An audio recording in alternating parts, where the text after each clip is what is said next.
Ô, Renan, eu quero soltar uma polêmica aqui já de cara, porque ano passado você foi muito injusto com os goianos, você sabia disso, né? Com Você os ficava falando, greco-goianos? Com os você, greco-goianos? você ficava falando que os goianos entregaram o Pablo Marçal para o cenário nacional, entregaram o Pablo Marçal para São Paulo. Agora, solta esse link aí, solta a notícia pra gente. É porque nem todos os Marçais foram para São Paulo, alguns ficaram aqui. E com o que ficou aqui, o que aconteceu com ele? Ele teve menos de 1.000 votos, ele teve menos votos do que eu, por exemplo. Então, aí eu vou contar aqui uma história para você, que é o seguinte: o goiano, quando vê um doidinho desse, ele até fala, beleza, velho, parabéns, continua aí, mas ele não dá bola para esses caras, saca? Que mentira, gente. Que mentira. Para, vai. Tanto é que o Marçal de Para, Goiás, vai.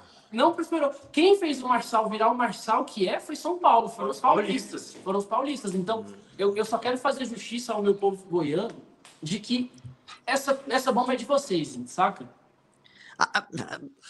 Tá, sim. Assim, realmente criativa a argumentação, né? Assim, é impressionante que não só o Marçal, mas todo o espírito marçalista vem daí. Fora, assim, né?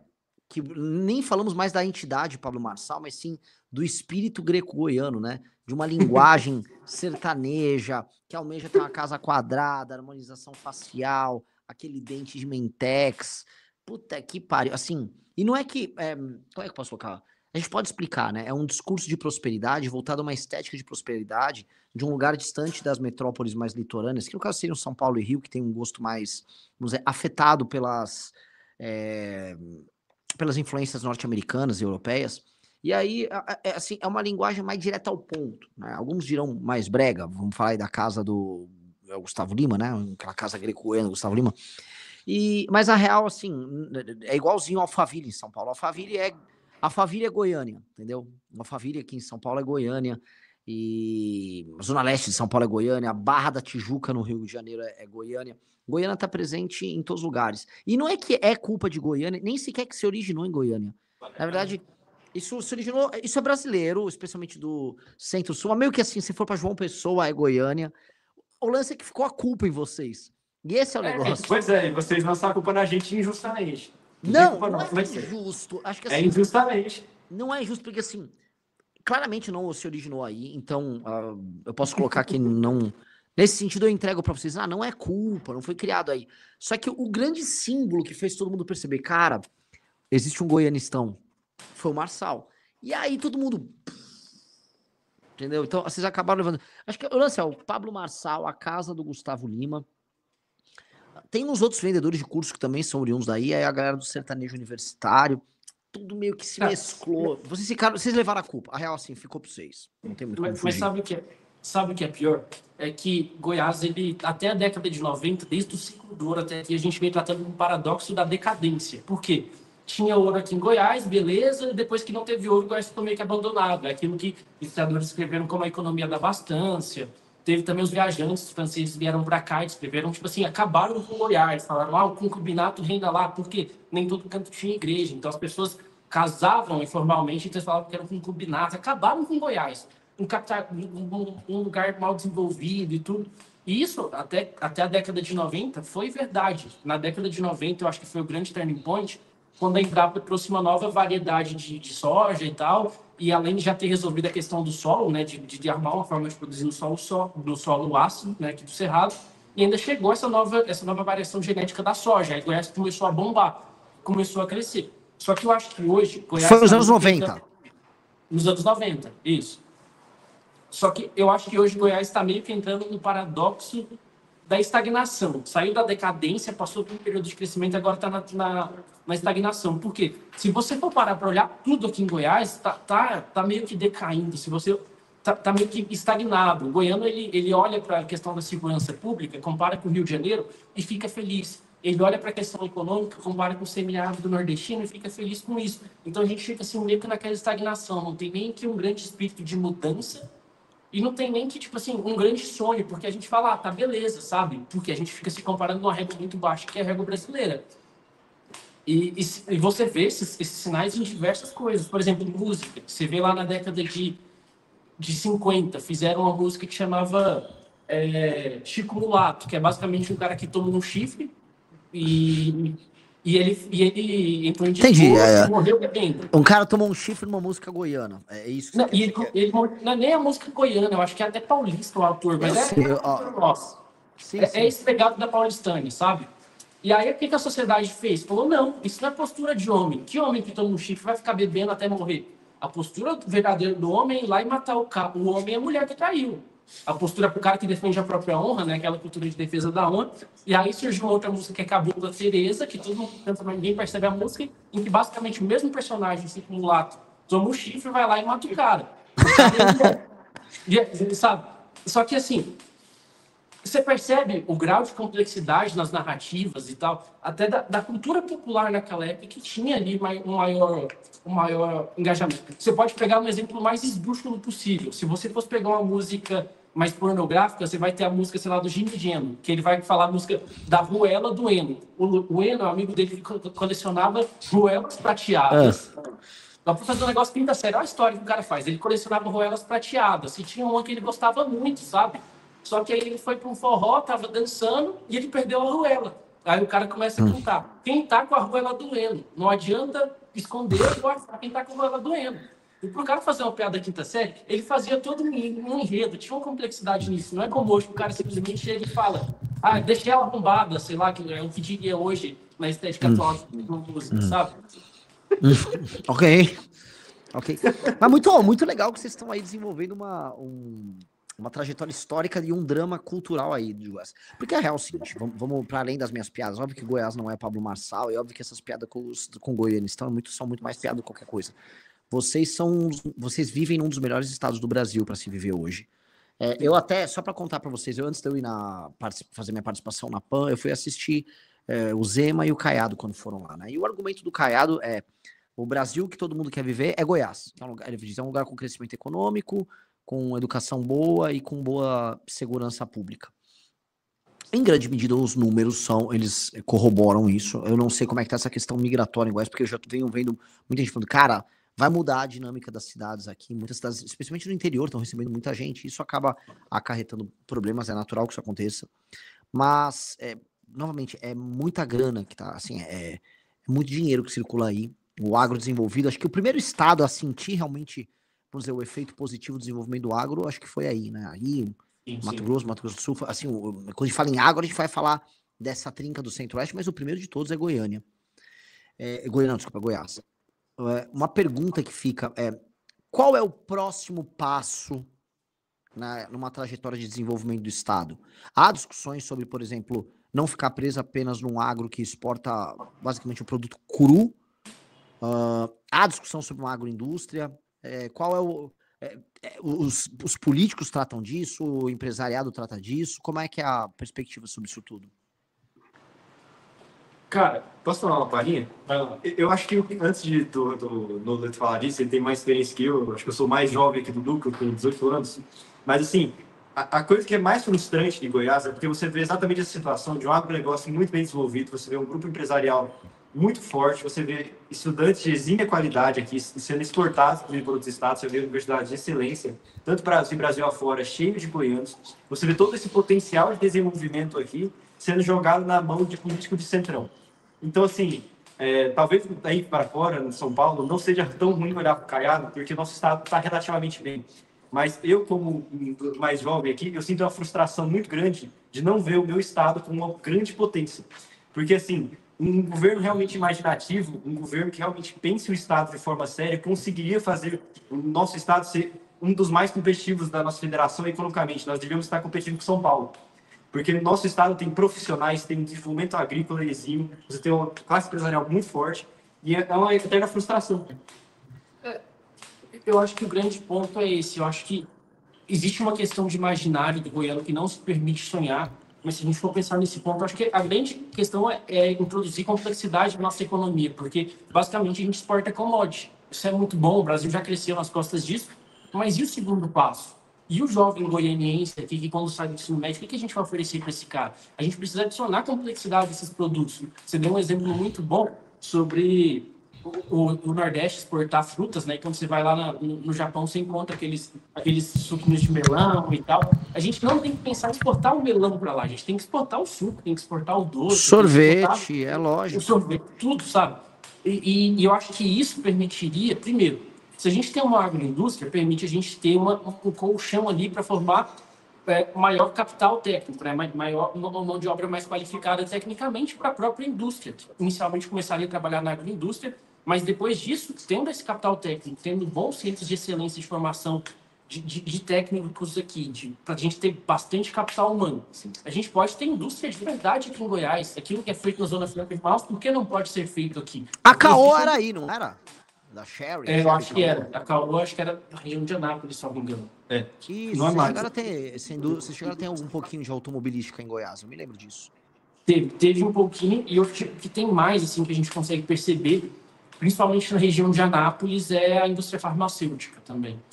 Que é, bacana, né? Agrega bastante. Mas a gente precisa de outros elementos aqui para implementar a complexidade, porque a grande realidade é que, assim como qualquer jovem brasileiro, um cara que sai do ensino médio hoje com 18 anos, por exemplo, se ele estudou numa escola de elite, está encaminhado para estudar uma boa faculdade, para sair daqui de Goiânia para ir para uma boa faculdade, ele provavelmente vai estudar numa faculdade ok e vai trabalhar no call center da vida sem perspectiva de crescimento, sem um plano de carreira.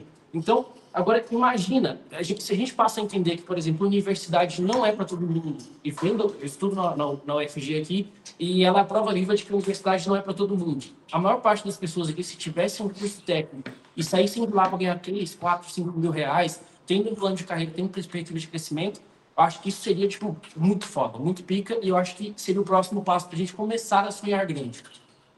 Uma pergunta nisso, porque assim, Goiás é muito famoso pela questão da medicina. Assim, é o lugar que mais médico que eu conheço. E sempre foi, né? O próprio Caiado é médico, mas tem alguma razão, assim, né? Uma água aí que vocês gostam de fazer curso de medicina. É igual, sei lá, cearense querendo passar no ITA, sabe? Tem umas... Eu não sei se a minha resposta é tão congruente, mas eu tenho uma visão muito específica sobre isso. Igual eu falei, os nossos grandes talentos daqui, eles acabam indo para outros lugares que abarcam esse conhecimento. Então, a gente tem muitos goianos indo para fora do país, indo para universidades fora do estado, porque a gente não tem como abarcar esses estudantes.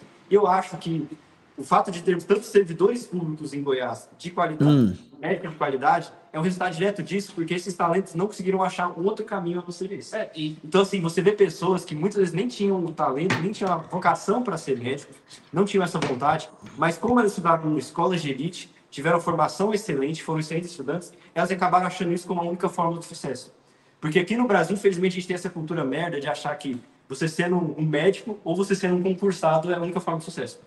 É isso que a gente tem aqui. Sim. É uma cultura de não tomar riscos. É uma cultura que as pessoas têm aversão a tomar riscos no mundo empresarial, aversão a tomar riscos no mundo de emprego. Então, você tem muito engessado essa questão do escola, faculdade, trabalho. E eu acho que aqui, a expressão, a gente consegue ver isso de forma clara com a medicina, justamente porque aqui desenvolveu uma educação de forma relativamente razoável, e a gente consegue ver de forma mais clara que o caminho que todo mundo toma não é esse. Todo mundo toma esse caminho mais seguro. Todo mundo quer tomar esse caminho mais seguro. E como o Goiás tem uma educação mais de qualidade, as pessoas acabam sendo bem-sucedidas naquilo que é safe, naquilo que é a rota segura. Então, não acabam tendo a imaginação para buscar algo maior. Acabam se prendendo nessa lógica que existe hoje. E eu não sei como é que funciona aí, mas aqui, pelo menos, é muito comum essa família... o meu pai era médico, meu avô era médico, eu vou ser médico também. Existem muitas famílias assim. Falando aí nesse greco-goianismo, a família greco-goiana padrão, que a mãe tem silicone, bichectomia, o pai toma bomba para ficar fortinho e tal, tem 2, 3 filhos. Esse jovem, quando ele chega no ensino médio, estudando nos colégios aqui de elite, daqui de Goiânia, esse colégio da classe média, média alta, dos novos ricos, já era o plano padrão deles. O Carlos até estudou um desses, né? É o plano padrão. Você tem aula de manhã, de tarde, é preparatório para medicina. Todo mundo faz preparatório para medicina, basicamente. Todas as escolas de elite em Goiânia, elas pregam medicina na placa. Então, assim, você tem pessoas lá que muitas vezes não têm nem a propensão para isso, não têm habilidade nenhuma para isso, e elas acabam indo justamente porque é o caminho visto como sucesso. Da mesma forma que em outros estados você vai ter um desenvolvimento maior do negócio do concurseiro. Concurseiro, aqui também... Brasília é muito concurseiro. Brasília é muito concurseiro, também o São Paulo que guarda isso. Só que como gradualmente as famílias foram se estabelecendo e vendo que a medicina tem esse potencial fácil de fazer dinheiro e seguro... Tinha, né? Tinha esse potencial. as pessoas acabam indo nisso por segurança. Então, você vai ver o mercado de medicina hoje, está quase tão ruim quanto vários outros mercados. Assim, agora, em breve, acho que vai estar alcançando o mercado de direito em dificuldade. E, assim, nessa situação, você vê que você precisa de uma imaginação para enxergar algo diferente. Quando a gente não trabalha polos de tecnologia, polos de indústria, polos de desenvolvimento técnico real, assim, você não vai conseguir achar um job para todas essas pessoas, porque, assim, não tem como você viver com a sociedade só de médico e advogado. E assim, eu não sei se é uma impressão que eu tenho daqui, não sei como que é aí, o que o jovem geralmente quer estudar, mas eu estudei no colégio público meio que de elite, eu estudei no melhor colégio militar daqui de Goiânia, e tinha uma época assim que, pô, era, sei lá, uns 30% da turma querendo falando que queria fazer medicina, os 30% falando que queria fazer direito, e poucas pessoas falando sério o que queria fazer, sabe? Então, eu não sei como que é aí, mas aqui tem muita essa cultura. Se você quer crescer, você vai fazer medicina ou direito, principalmente medicina. Aí existe isso também? Como que é? Mas, assim, ó, uma coisa que é bem clara. Antigamente, nas famílias mais clássicas no Brasil, quando o ensino superior era muito restrito, você tinha 3 carreiras meio que obrigatórias. Era o direito, a medicina e a engenharia. Era o trio, né? Uma de exatas, uma de humanas e outra de biológicas. E, na verdade, só era entendido assim, o seu filho vai ter uma carreira séria se ele for formado em direito, medicina ou engenharia. Então, os filhos da elite sempre estudavam alguma dessas carreiras e, enfim, você acabava tendo esse direcionamento, era natural e compreensível. Naturalmente, conforme você vai tendo um desenvolvimento das regiões e a formação de classe média, a classe média começa a distorcer isso, porque você começa a ter a necessidade da formação de outras habilidades e enfim, construção de um tipo de capitalismo mais dinâmico e moderno. Mas em lugares em que há, vamos dizer, essa preponderância de uma oligarquia ou de uma elite, especialmente aí que vocês têm uma elite aristocrática rural muito antiga, acho que esses traços meio atávicos, né, eles se mantêm. Então, vou dar um exemplo, boa parte da elite no Nordeste vai para o mundo do direito. Isso é meio comum. Aí, uma parte, por alguma razão, a elite vai muito para o mundo da medicina. E eu acho que é uma característica particular, é igual o Pequi. É um Pequi aí que vocês têm. A galera aí vai, a elite curte para medicina. Eu acho que isso também se misturou, acho que virou uma questão talvez aspiracional nas classes médias. Eu não sei. Eu sei que assim, Goiás tem essa vocação para medicina. E aí, entrando numa coisa que vocês falaram, que acho que é interessante, o fato, assim, o Goiás é um lugar muito forte com agricultura, naturalmente.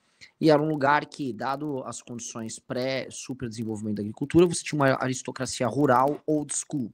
A gente pode colocar aí bem old school, meio levemente Odorico Paraguaçu. Vamos botar aí até os anos 70, antes da mecanização e tal. Então, porque eu sei que, assim, até só fazendo parênteses, uma parte importante do agro desenvolvido aí de Goiás é com gaúcho, né? Se eu não me engano, a própria família do Blairo Maggi, que é grande aí, eles são de origem gaúcha.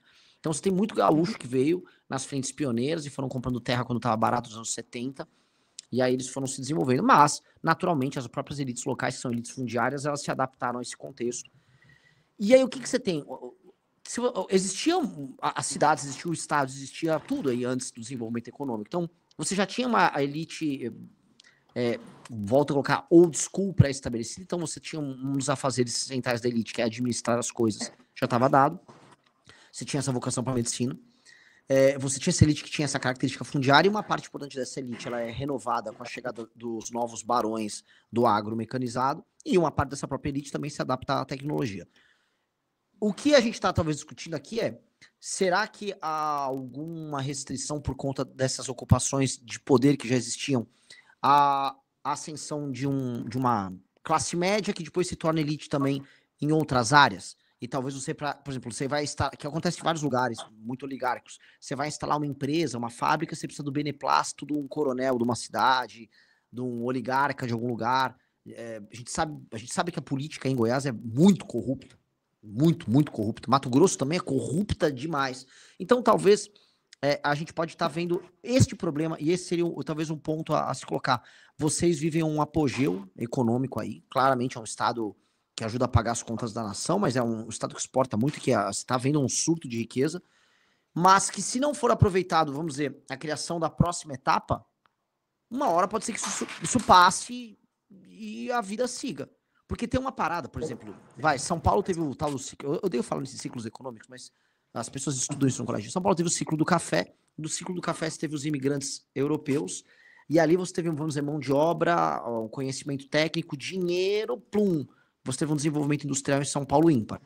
E aí você teve uma sociedade complexa em São Paulo. Então São Paulo deu o salto. São Paulo continuou dando salto.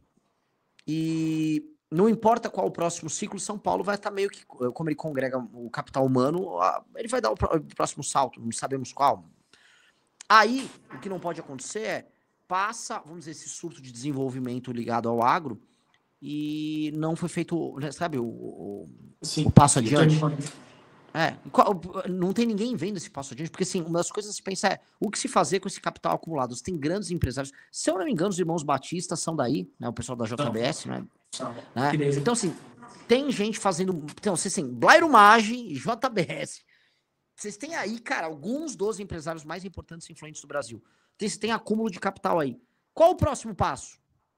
Sabe, qual o próximo passo de fato aí no Estado? Porque mesmo os estados, vamos falar de nações ligadas ao universo do petróleo, né? A gente pode pegar aqueles Emirados todos, o mundo árabe, a própria Arábia Saudita, eles entenderam, cara, o petróleo vai acabar, a gente precisa usar o capital acumulado para dar o salto. Eu não sei, assim, tem alguém fazendo algo aí da parte da elite local, uma perspectiva? O Caiado tá fazendo alguma coisa? Não. O Caiado absolutamente não faz nada. Inclusive, a gente ficou meio curioso, o Carlos me contou aqui hoje, que você falou que dentre esses governadores aí, o Caiado é o melhor deles, alguma coisa nesse sentido, né? E me estranha muito, porque, para ser sincero, o Caiado, ele é um cara que, ele é um gestor ok, mas ele maqueia as coisas para se parecer como bom ou ótimo. Ele é um gestor ok, assim como o Ratinho, assim como o Tarcísio. Eu acho que o Zema já tá de ok para ruim, assim, talvez. Mas o Caiado, basicamente, se for parar para pensar o que ele fez na educação, não querendo fugir muito, mas basicamente ele viu, no noturno as pessoas têm uma nota menor no IDEB e no matutino tem uma nota maior. O que eu vou fazer? Vou melhorar a qualidade do ensino noturno ou eu vou simplesmente acabar com o ensino noturno, colocar só o ensino de jovens adultos, tem o supletivo, o EJA, e deixar só o pessoal do matutino fazer a prova do IDEB para eu subir minha média? O Goiás subiu assim, em grande parte. Então, sério? Sério, isso aí Nossa, isso aí saiu notícia para várias. E você vai olhar porque assim, ele se jacta demais. Goiás, facilmente, onde eu me sinto mais seguro no Brasil é Goiás. Mas ele tá maquiando, porque o PCC... Oi? O PCC tá em Goiás? Tá, não, na esquina da minha casa. Eu tava falando disso na live passada. O PCC,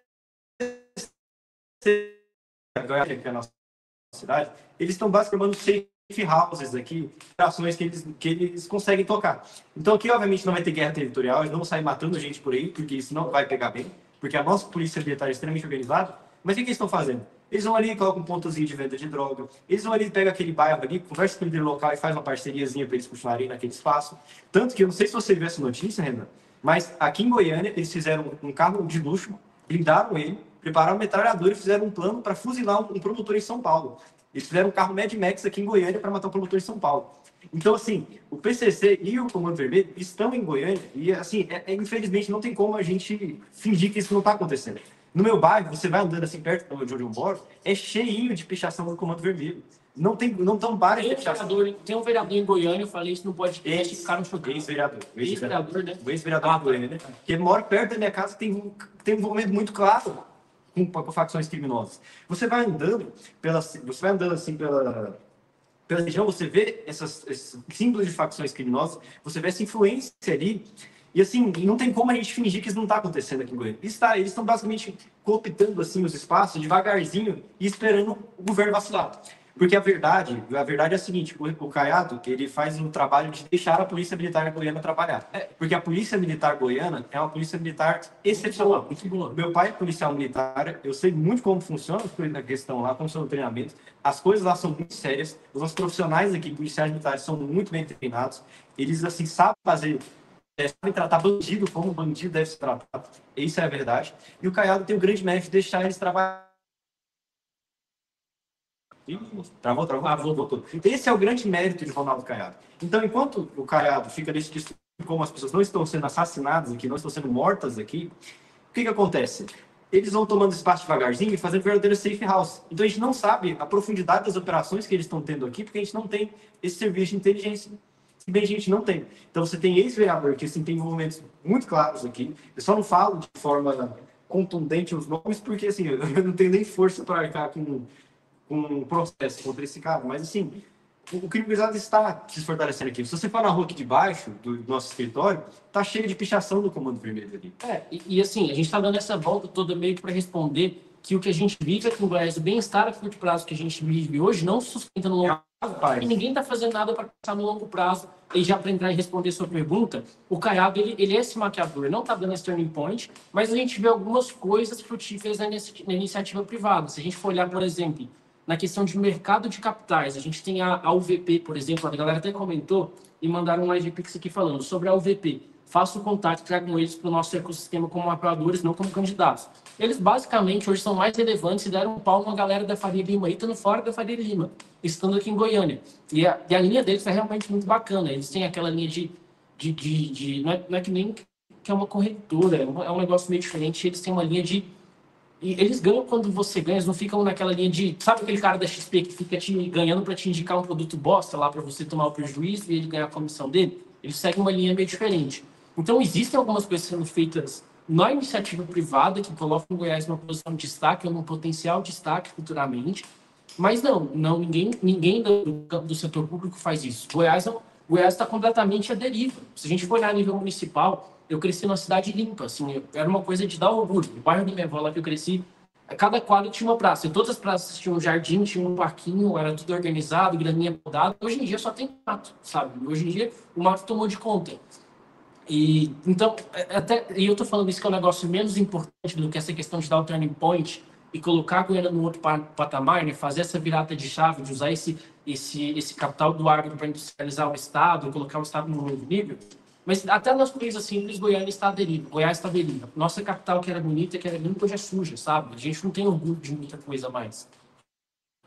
E isso vai muito além também. Essa questão do crime organizado aqui é uma desgraça, porque o meu bairro, quando eu era pequeno, meu bairro era um inferno. Assim, hoje eu sei que era, mas na época eu não sabia, mas tinha tocantins no meu bairro. Só que a polícia fez exatamente o que a gente tem que fazer. Prendeu, matou. Chegou para prender os vagabundos e matou umas meia dúzia, ele resolveu. Agora meu bairro é um bairro seguro. Mas assim, você vai traçando assim, poucos anos atrás, foram 3 ou 4 anos atrás, tinha um determinado dono de bar lá na esquina da minha casa. Umas 2 quadras de distância, na verdade. O que acontece? Esse cara aí teve uma pequena desavença com o carinha do Comando Vermelho lá de perto. Sim. Passou 2 semanas, cadê o dono do bar? Trocou, simplesmente sumiu. Simplesmente desapareceram com o cara. Não tem indício de onde que ele foi, não sabe onde foi, e não teve nem investigação sobre isso. Simplesmente deixou acontecer. Então, assim, óbvio que aqui a situação de segurança pública é muito melhor. Assim, você muito provavelmente não vai ser assaltado se você for na rua. Muito provavelmente você não vai se tomar um tiro assim, se você for andando por aí. Mas a realidade é que o crime organizado está usando aqui de safe house e está só esperando a gente vacilar. E, infelizmente, lideranças do crime organizado estão se estabelecendo aqui em Goiânia. E, assim, é quase que esquizofrênico falar isso. No estado que deveria ser o mais seguro, simplesmente assim, cara, assim, é uma realidade muito pior do que a gente imaginava, que é a questão do nosso país. E outra coisa também é que, para explicar, o Prendeu Matou é o Goiás, é o estado que está mais próximo dele. Porque você está ouvindo a gente? Está bem travado, Aninha? Tá dando umas travadas, mas eu tô ouvindo. Tá. Vê se alguém Wi-Fi ligado no escritório, manda desligar, não sei se é isso. Mas, basicamente, o que aconteceu aqui em Goiás? Dizem as más línguas que tem um problema muito claro. O abolicionismo penal acontece a nível geral e os governadores têm a responsabilidade de segurança pública, mas eles não podem mexer nisso. Isso é um problema que você já abordou até algumas vezes em live. E um governador tem responsabilidade sobre a segurança pública. Dizem as más línguas que o que foi feito aqui em Goiás, e eu não vou me colocar para criticar isso se for verdade, é que a inteligência, basicamente, da polícia identifica alguns bairros ali com algumas figuras-chave mais perigosas, passa isso para alguns batalhões de elite da polícia, e tendo em vista que a polícia não vai adiantar prender, que esse cara vai ser solto, tem cara aí com diversas passagens, dizem as más línguas, eu não estou afirmando, não estou acusando ninguém, não duvido que aconteça, nem criticaria se fosse verdade, que a polícia vai lá e simplesmente mata esses caras problema. E é por isso que a gente vive hoje num contexto em que hoje a gente não é assaltado em Goiânia, roubo de carro, a gente fica tipo um mês sem ter roubo de carro em Goiânia, muito assim. não tem roubo de instituição financeira, mas o crime organizado está presente. Ele está lavando dinheiro, está traficando, está matando gente. Você viu aquele negócio lá do PCC, aquela operação do PCC, não sei quantos postos aqui em Goiás. E simplesmente passou batido. Só, Mais de 200. simplesmente passaram batido. O PCC tem muitas operações aqui. Isso porque pegaram alguém, que é de São Paulo, se não me engano, ligado a esse cara e esse cara foi pego. Não fizeram investigação aqui em Goiás para saber até onde o PCC está aqui em Goiás. Até onde o Comando Vermelho está aqui. Não fazer até difícil, porque tem um outro caso também, que aí eu tomo cuidado para falar, porque eu não quero que me entendam mal. Eu sou um admirador da Polícia Militar de Goiás, tenho vários amigos que são. A nossa PM é tipo assim, os nossos policiais são muito foda, basicamente, tanto os policiais militares, os civis, a Polícia Penal também, eu tô conhecendo muita gente foda na Polícia Penal. E o que acontece? Teve um caso de um cara que estava delatando o PCC, um piloto de helicóptero do PCC. E esse cara estava delatando o PCC e ele estava aqui em Goiás. Basicamente, um coronel que é muito próximo ao Caiado, recebeu diversas promoções, esteve em um cargo muito importante, não foi no comando da Polícia Militar, mas era algum cargo na Secretaria de Segurança muito importante, diretamente ligado ao governador, que ele entrou lá de helicóptero, onde estava esse delator do PCC, e simplesmente passaram fogo no cara. E esse cara que recebeu diversas promoções depois. Então, assim, sempre que a gente vai falar de crime organizado aqui em Goiás, eu não vejo mérito nenhum para falar do Caiado. Ele é basicamente um maquiador que matou bandido do pé de chinelo. E isso tudo para responder o seu ponto. Não, ninguém está fazendo nada para fazer esse turning point em Goiás. Goiás está à deriva e sem uma perspectiva de futuro. E eu acho que isso, não sei se é muito por falta desses caras ou se pela mentalidade provinciana do goiano, que se compara, como eu falei, com outras regiões aqui do Brasil, e fica satisfeito com isso. Isso impede de sonhar grande e impede também de querer grandes mudanças. Essa é só a nossa opinião. Porque essa é uma boa. Ó, cuidado com esse negócio de só a nossa opinião, porque o Noleto trabalhou com o Bétega, tá? São amigos. Ciente. Tá unindo a direita aí. Unir a direita, amor.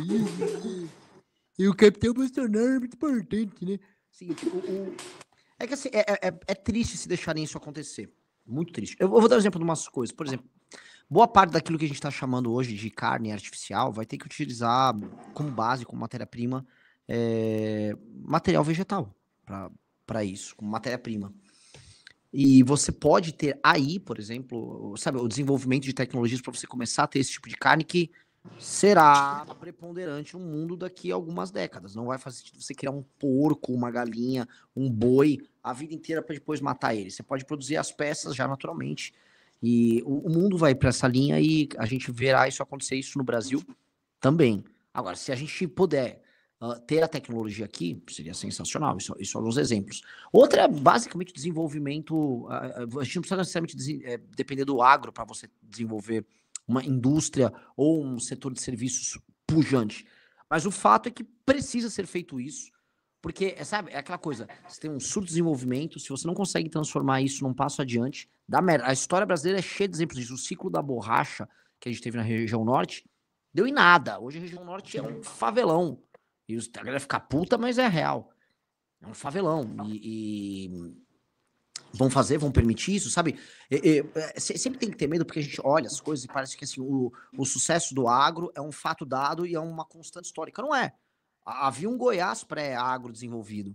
E pode ser que haja outro Goiás pós-agro super desenvolvido. E eu falo isso, assim, sem medo de ser feliz, porque tá tendo um investimento muito grande, não só da China, mas na Rússia, na estepe eurasiana, lugar de origem dos indo-europeus, de agro na mesma linha do Brasil. Os chineses na África podem desenvolver, já estão desenvolvendo a agricultura altamente mecanizada. Então a gente vai ver, vamos dizer, uma concorrência pesada de outras regiões do mundo. E se conseguirem desenvolver a agricultura na África bem desenvolvido, a gente pode se assustar com o que a gente vai ver.